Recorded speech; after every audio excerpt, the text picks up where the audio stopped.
Welcome guys sa ating lesson number 2 ng Basic Calculus entitled One-Sided Limits. Sa video ito, pag-uusapan natin kung paano ang pag-evaluate ng limit gamit ang right hand and ang left hand limits. Okay, so isasolve lang natin siya. Bali dalawang process ito guys. The first one is the graph at ang pangalawa ay through solution lang. Okay, so paano nga ba ito kina-compute? Sa right hand po and left hand limits, usually malalaman lang natin kung ang equation or ang limit of the equation ay mag-exist or hindi siya mag-exist. Okay, sa right hand po, meron tayong equation na halimbawa, we have limit of f of x as x approaches to a. Then that's the symbol. The plus sign symbolizes the right hand limit now. So let's say for example this is equal to L.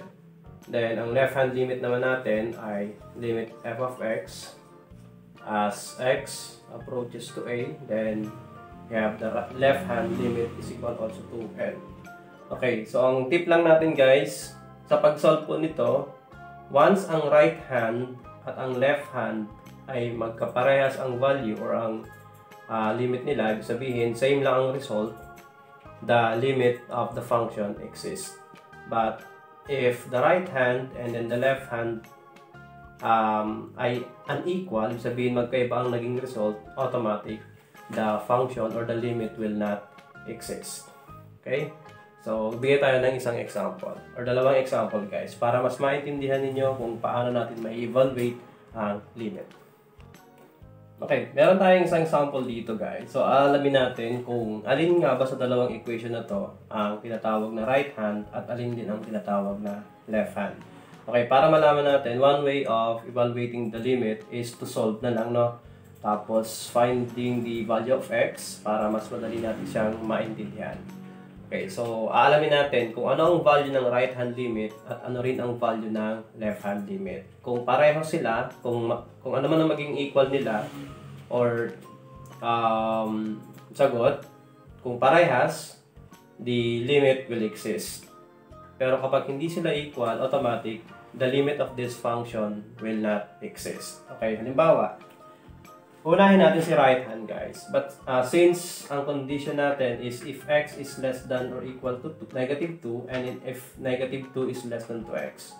Aalamin natin sa dalawang equations na to kung alin sa kanila ang right hand at ang left hand based dito sa given condition. So, isayin lang natin. So, meaning if x is less than or equal to negative 2, those are the numbers na mas maliit pa sa negative 2, which is negative 2, negative 3, negative 4, negative 5, and so on and so forth. So, meaning since ito ay decreasing, automatic guys, ito ang magiging tinatawag nating left hand. But since basta left hand siya, pag decreasing ang value ng x, automatic left hand limit yan. Pero halimbawa ito naman, if negative 2 is less than x, meaning yung negative 2 na yung pinakamababa nito, or x is greater than negative 2, tataas na siya. So if that is naman increasing, automatic that is the right hand limit. So, i-write lang natin ito, no? So, we have to find out number 1 or letter A. The limit of f of x as x approaches negative 2. Bakit negative 2? Yun pa ang condition natin. So, first one is the right hand limit. Second one, letter B, is the limit of f of x, or let's say not f of x rather, this is g of x. So, we use f of x now. So, dapat g of x siya. G of x as x approaches also to negative 2, pero left hand limit siya. And then for the last one is the limit of g of x as x approaches to negative 2 na. Ito na yung pinaka-evaluate ng limit. So, solve natin. So, since sabi natin, ang increasing yung magiging right hand, ito yon. So, ibig sabihin, ang equation ng right hand limit ay ang 3 minus x. At ang equation naman ng left hand limit is the first one, which is the x plus 3. Okay, so let's find out kung ano magiging value nito.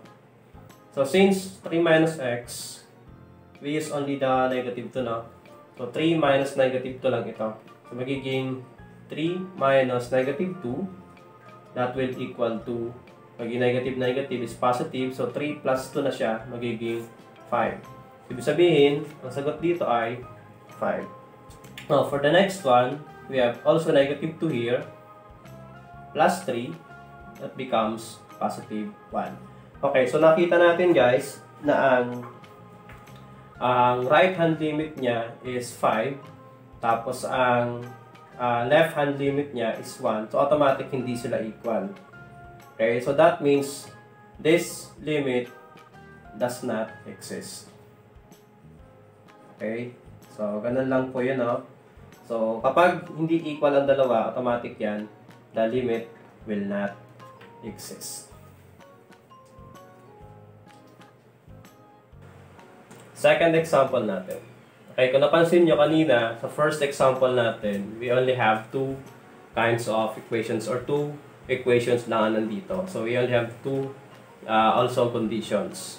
But this second example guys, so mapapansin niyo, we have three equations here. So also we have three conditions. Now, in this case, ang gagamitin natin ay bale, dalawang klaseng limits.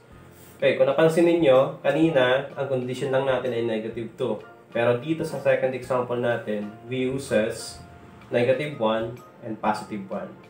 So, automatic, ang gagawin natin ay, bale, dalawang computation po ang gagawin natin. So, unahin muna natin yung negative 1. We have, let's say for example, ito ay limit of f of x as x approaches to negative 1. Tapos, right hand muna. Next, for letter B naman, we have limit of f of x as x approaches also to negative 1, pero left hand limit siya. And for its letter C, we have to obtain what is the value of f of x as x approaches to negative 1 if it exists or does not exist. But first, ang gagawin natin is to identify alin sa tatlong ito ang merong negative 1 or as x approaches to negative 1, right hand limit of negative 1, left hand limit of negative 1, and its limit kung mag-exist or hindi. Okay, first one. Alin nga ba ang right hand ng negative 1? Since ang ginamit lang ditong value ng x or as x approaches to negative 1 lang siya dito, automatic, yung nasa taas lang at nasa pangalawa ang concern natin. Because yung nasa baba, automatic this is positive. So, walang kinalaman ito sa negative value natin, itong third equation. So, iikot lang sa dalawang equation na to, yung right hand and left hand ng negative 1. Kasi silang dalawa lang naman ang gumamit ng negative 1. Okay, so let's start. So this is x is less than to negative 1. Ibig sabihin, mas mababa sa negative 1. So that means those values are negative 1, di ba? So 0, negative 1, negative 2, negative 3 kasi mas mababa siya. So that means this is decreasing. So that means, if that's decreasing, automatic siya ang left hand ng negative 1. So ito po yun. X plus 1. Okay, so if this is your left hand, automatic, ito po yung magiging right hand niya. Because, kung mapapansin nyo, x is greater than or equal to negative 1. So meaning, negative 1, 0, 1, 2, 3, and so on and so forth. So hanggang positive infinity na yon. Okay, so yan na po ang magiging equation natin. So let's find out kung anong klaseng limit meron po sila. Since ang ginamit ay negative 1, substitute lang natin, we have negative 1 square. And this one is also negative 1 plus 1. So since negative 1 na naman ang ginamit. Okay, so solving for that, negative 1 squared is equal to 1. And negative 1 plus 1 is equal to 0 because negative and positive ito. So automatic subtraction siya. So 1 and 0. So automatic, the limit of the f of x as x approaches to negative 1 does not exist. Okay? So, yan lang po ang gagawin natin. So, we are done with negative 1. Ano? So, kanina, negative 1 ang ginamit natin. This time, we are going to proceed with the positive 1. Let's find out if letter D. Limit of f of x as x approaches to, this time is positive 1. This kanina negative 1, so positive 1 tayo dito, right hand. Then for letter E naman, limit of f of x as x approaches to 1, the left hand. And F, we have limit of f of x as x approaches to positive 1. So, kung hindi rin sila mag-equal, automatic, the limit will not exist. Pero pag mag-equal itong dalawa, this will exist. So, let's find out. Ang right hand ng positive 1. So, magpo-focus lang tayo sa pangalawa and then sa pangatlong equation. So, since this is x is less than or equal to 1, automatic ito ay decreasing. So, this will be your left hand. So, we have x squared. Kasi x is less than or equal to 1. So, 1, 0, negative 1, and so on and so forth. So, now this one is less than x or x is greater than 1. So, automatic increasing siya. So, dito po siya sa right hand limit. Okay, solving for that, we use 1, magiging 2, minus 1 will just give us 1. So, this one also, kapag 1 ang ginamit natin, magiging 1 square lang siya, automatic the result is 1. So, as you can see guys, ang value ng right hand and left hand limit as x approaches to 1 ay pareha. So, automatic, this limit will exist. Okay? So, ibig sabihin nito guys, sa graph, ang x or 2 minus x and then x squared ay magkadugtong. Okay, so ito naman na x squared and x plus 1 is not. So magkahiwalay silang dalawa. Kaya ito will not exist, ito naman ay mag-exist. Okay. One way of showing kung mag-exist nga ba ang limit ay by means of its graph. Okay, kung mapapansin nyo guys, this is the graph of the first example that we had a while ago. Okay, so ginraph natin siya. So, wala itong solution na ginawa natin na walang solving. So, dito pa lang sa graph na to, malalaman na natin kung mag-i-exist nga ba siya or hindi. First one is i-graph lang natin. Ito muna unahin natin. So, since x is less than or equal to negative 2, gagawin natin, magiging negative 2, negative 3, negative 4, negative 5, and so on and so forth. So, substitute na lang natin. Negative 2 plus 3 will give us 1. So, negative 2 plus 3 is positive 1. Okay, kung mapapansin nyo guys, shaded siya. It's because ang ginamit dito is x is less than or equal. Ibig sabihin, included po yung 2 or negative 2. So, we are done with negative 2. Then, negative 3. So, if x is negative 3, negative 3 plus 3 will give us 0. Kaya yung graph niya, papunta po dito. Okay? So, yan na po. Pag negative 4 naman, negative 4 plus 3 will give us negative 1. So, ito yun. Negative 4 and negative 1. Okay, so sa second equation naman, 3 minus x. So, if negative 2 daw ang x, 3 minus negative 2 is 5. Meaning, 3 plus 2 is 5. Kaya, negative 2 and 5. Kung napansin nyo naman, open yung graph. It's because the symbol that uses less than only. So, walang equal. Ibig sabihin, hindi po included ang negative 2. So, since x is greater than negative 2, pataas ito. So, the following number will be negative 1, 0, 1, 2, 3, 4. So, if x is negative 1, 3 plus 1 lang yun, magiging 4. So, negative 1 and 4. Pag 0 naman, 0 and positive 3, kaya pupunta po siya dito. Both of the graph are linear. Okay, so, ibig sabihin dito pala sa graph na to guys, hindi sila magka-connect, kaya this graph or the limit will not exist or does not exist. Ay kanina, ginraph natin yung example number 1, so hindi nag-connect no. Okay, for example number 2 naman, ito po yung graph niya. Okay, kung napansin nyo guys, yung isang graph, this one, ay graph po ito ng x plus 1. Ito po yan. So, we have here x is less than negative 1. So, decreasing order siya. Sabihin, negative 1, negative 2, negative 3, negative 4, and so on and so forth. So, ito yung mga values ng y na nakuha natin, and these are all the coordinates. For the second equation is x squared. So, we use, since negative 1 ito and 1, so, negative 1, 0, and 1 lang ang pwede ko gamitin. Ano? Pwede naman po ito. So, since x squared ito, automatic ang graph nito ay parabola or parabolic. Kasi exponent niya is 2.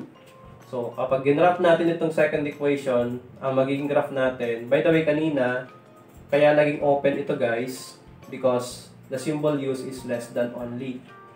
Kaya open yung graph niya dito. While on the second equation, ang ginamit ko ay parehas po siya, close po ito since less than or equal ito. So, negative 1 times negative 1 is positive 1. So, ito lang siya, negative 1 and 1. Kapag 0 ang x, 0 times 0 is 0. So, ito po siya. At kapag 1 daw ang x naman, so 1 times 1 is just 1. So, ito po yung graph niya. Okay, daw, itong third equation natin, by the way, so itong graph na to ay graph ng x squared. Itong third graph natin is the graph of 2 minus x. Ito yun. Pupunta siya dito. Now, magkadugtong sila nitong pangalawang equation. Since, sabi dito, if 1 is less than x, so 1, 2 minus 1 will just give us 1. So, 1 and 1. Now, open sana ito guys. Kaya lang, kanina, ang graph natin, di ba, may 1 tayo dito. So, 1 times 1 is still 1. So, part na siya ng graph. Ibig sabihin, kahit open siya kanina, may graph na siya kanina, nag-overlap na lang, kaya naging close. So, that means connected na po itong dalawa. Now, pag 2 ang x, we have 2. 2 minus 2 is 0. So, 2 is 0. And kapag 3 naman, 2 minus 3 is just negative 1. Kaya ito po yung graph niya. Kaya kung mapansin nyo guys, x squared tapos si 2 minus x ay connected. So, that means itong dalawang limit na to ay mag-exist while the graph of these two equation will not exist. Okay? Kasi magkahiwalay po silang dalawa. Hindi magka-connect. So, ito naman kanina, ganun din. So, ito naman ay graph ng x plus 3 at ito ay graph ng 3 minus x. Okay guys? Okay guys, yan po ang topic natin about sa one-sided limits, kung paano ma-evaluate ang limit gamit ang piecewise function or equation, and how are we going to determine if the limit will exist or does not exist based on two processes or option. The first one, kanina yung sunod natin, then the second one is by means of graph. So, I hope guys, may natutunan po tayo. And see you again guys doon sa mga susunod pa nating video. No? So, that's all for this video. I hope may natutunan kayo. Ciao!